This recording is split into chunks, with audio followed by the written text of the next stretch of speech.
আপনি কি জানেন সিঙ্গাপুর পৃথিবীর এমন একটি দেশ যার নিজের কোনো প্রাকৃতিক সম্পদ বা পর্যাপ্ত মিষ্টি পানীয় নেই, অথচ আজ তারা বিশ্বের মধ্যে অন্যতম শ্রেষ্ঠ অর্থনৈতিক দেশ। আধুনিক স্থাপত্য আর পরিষ্কার পরিচ্ছন্নতা এই দেশটিকে গড়ে তুলেছে সবার চোখের নজরে। চলুন দেখে আসি সিঙ্গাপুর কেমন দেশ, এমনকি প্রবাসীদের জন্য সিঙ্গাপুরটি কেমন হতে চলেছে, এখানকার জীবনযাত্রা কেমন, কাজের সুযোগ কতটুকু, বর্তমানে একজন প্রবাসীর আয় কেমন হতে পারে, সব কিছু তুলে ধরবো আজকের এই ভিডিওতে। তো আপনারা যদি সব কিছু জানতে চান তাহলে ভিডিওটি সম্পূর্ণ দেখুন এবং আমার এই ভিডিওটা থেকে আপনারা কিছু হলেও আইডিয়া পাবেন। তো দেরি কিসে, চলুন শুরু করা যাক। সিঙ্গাপুর দেশটি আয়তনে ছোট হতে পারে, কিন্তু প্রভাবের দিক দিয়ে দেশটি বিশ্বের অন্যতম শক্তিশালী এবং আধুনিক দেশ। ভৌগোলিক ও সাধারণ পরিচিতি দেশটির দেখতে গেলে আয়তন হিসেবে সিঙ্গাপুর বিশ্বের খুব কম সংখ্যক সিটি স্টেট নগর রাষ্ট্রগুলোর একটি। এর আয়তন প্রায় 735 বর্গ কিলোমিটার, যা বাংলাদেশের ঢাকা শহরের চেয়েও ছোট। লায়ন সিটি সিঙ্গাপুর নামটি এসেছে মালয় শব্দ সিঙ্গাপুরা থেকে। এর অর্থ সিংহের শহর, যদিও ঐতিহাসিকভাবে এখানে কোনো সিংহই ছিল না। একে বলা হয় বিশ্বের অন্যতম পরিষ্কার পরিচ্ছন্ন একটি দেশ। এখানে রাস্তায় থুথু ফেলা বা চুইংগাম চিবানো আইনত দণ্ডনীয় অপরাধ। চঙ্গি এয়ারপোর্টে এটি শুধু একটি বিমানবন্দর নয়, এটি নিজের একটি পর্যটন কেন্দ্র। এখানে বিশ্বের সবচেয়ে বড় ইনভার্টার জলপ্রান্ত রিনভাক্স রয়েছে।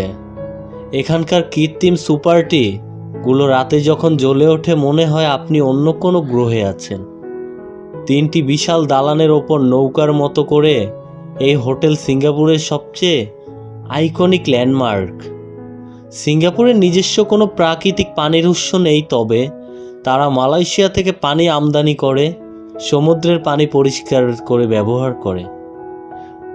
এটি এশিয়ার সবথেকে কম দুর্নীতিগ্রস্ত এবং ব্যবসার জন্য সবচেয়ে সহজ দেশগুলোর একটি। ট্রাফিক সিস্টেম যদি আপনাদেরকে আমি বলি, গাড়ি কেনা অন্যতম ব্যয়বহুল দেশটিতে। সরকার যানজট নিয়ন্ত্রণে গাড়ির উপর প্রচুর ট্যাক্স ধার্য করে, যার একটি হলো পাবলিক ট্রান্সপোর্ট এমআরটি বিশ্বের অন্যতম সেরা। সিঙ্গাপুরে প্রধানত 4টি জাতিগোষ্ঠী বাস করে: চীনা, মালয়, ইন্ডিয়ান, এমনকি ইউনেশিয়ান। এখানকার মানুষ সিলংস ভাষায় কথা বলতে পছন্দ করে, যা ইংরেজি এবং স্থানীয় ভাষায় অদ্ভুত মিশ্রণ। সিঙ্গাপুরে 2 টাকার নোটের পেছনে লক্ষ্য করে দেখবেন একটি আস্ত ক্লাসরুমের ছবি দেওয়া রয়েছে। এটি শিক্ষার প্রতি তাদের গুরুত্বের প্রতীক।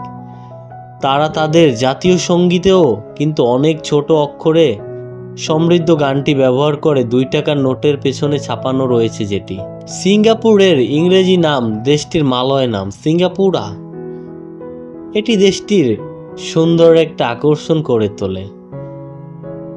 ব্রিটিশ দিক দিয়ে হিসাব করতে গেলে 1919 সালে 28শে জানুয়ারি ব্রিটিশ গভর্নর স্ট্যামফোর্ড র্যাফেলস সিঙ্গাপুরে আসেন এবং শীঘ্রই নতুন বন্দরে দেশটিকে স্বীকৃতি দেন। এমনকি আমি বলেছিলাম প্রবাসীদের ক্ষেত্রে আসলে দেশটি কেমন। প্রবাসীদের জন্য দেশটি স্বপ্নের দেশ। দেশটির সরকার দেশটিকে এমনভাবে উন্নতি করে রেখে গিয়েছে, দেশটিতে নেই কোনো চাঁদাবাজ, নেই কোনো ধর্ষক, নেই কোনো দালাল। সিঙ্গাপুরে প্রায় 15 লক্ষাধিকেরও বেশি বিদেশি কর্মী বসবাস করেন, যার মধ্যে একটি বড় অংশই হলো আমাদের দেশ বাংলাদেশের। কঠোর পরিশ্রমী আমাদের এখানকার মানুষগুলো। এখানকার পরিবেশরা খুব সুন্দর, এমনকি ওখানে গিয়ে আমাদের দেশের বিভিন্ন দেশের প্রবাসীরা সাধারণত কনস্ট্রাকশন, শিপইয়ার্ড, সার্ভিস সেক্টরে কাজ করে থাকে। রোদ বৃষ্টি উপেক্ষা করে তারা কঠোর পরিশ্রম করে। সিঙ্গাপুরের আইন কিন্তু খুব কড়া। একজন প্রবাসী হিসাবে সেখানে মেনে নিয়ম চলা খুব কঠিন এবং বাধ্যতামূলকও। অন্যায় চাবুক মারা বা জেল জরিমানার মতো কঠিন শাস্তিও দেশটিতে পেতে হয়ে থাকে। থাকা খাওয়ার কথা যদি আমি আসি, বেশিরভাগ কর্মী ডরমিটরিতেই থাকেন, যেখানে অনেক মানুষ একসাথে থাকলেও পরিবেশটা বেশ পরিচ্ছন্ন। আর বেতন সুযোগ সুবিধার কথায় আসলে সিঙ্গাপুরে একজন নতুন কর্মীর বেতন সাধারণত 700 থেকে 1000 সিঙ্গাপুরি ডলার হিসাবে শুরু হয়। ওভারটাইম তো আছেও। এই বেতনটা শুধু ওভারটাইম ছাড়া কোম্পানি অধীন বেতন। দক্ষ কর্মীদের ক্ষেত্রে স্কেল ওয়ার্ড বেতন আরও বেশি হয়। কর্মক্ষেত্রে নিরাপত্তার জন্য সেফটি বিষয়ে সিঙ্গাপুরের কোনো আপোষ নেই। হেলমেট, গ্লাভস এবং সেফটি বেল্ট ছাড়া এরা কোনো কাজে আপনাকে অ্যালাউ করবে না। সিঙ্গাপুরের ছুটির দিন রবিবার, তাদের প্রধান ছুটির দিনই রবিবার। বাংলাদেশে শুক্রবার, সিঙ্গাপুরের রবিবার। সেদিন সিঙ্গাপুরের লিটন ইন্ডিয়া বা মুস্তাফা সেন্টার এলাকায় হাজার হাজার বাঙালি প্রবাসীদের দেখা মিলে। আপনি যদি প্রবাসীদের নিয়ে সুন্দরভাবে থাকতে চান, প্রবাস জীবনটাকে উদযাপন করতে চান, তাহলে কষ্ট করে হলো একটা মাত্র স্কিল শেখেন, শিখে সিঙ্গাপুরে যান, আপনার জীবনটা ঘুরে যাবে।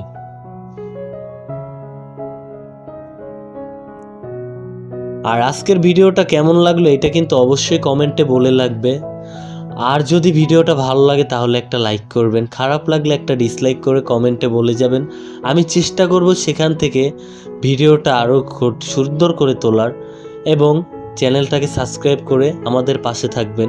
আমাদের এই হালুম হলুম চ্যানেলটা আপনাদের ভালোবাসায় আজকে 820 জনের একটি সদস্যে পরিণত হয়েছে। তো আপনাদের দোয়া আর ভালোবাসা আরও চাই, আপনারা আমার পাশে থাকুন। আমি উৎসাহ পেলে আরও সুন্দর সুন্দর ভিডিও আপনাদের উপহার দেব। ধন্যবাদ। আসসালামু আলাইকুম।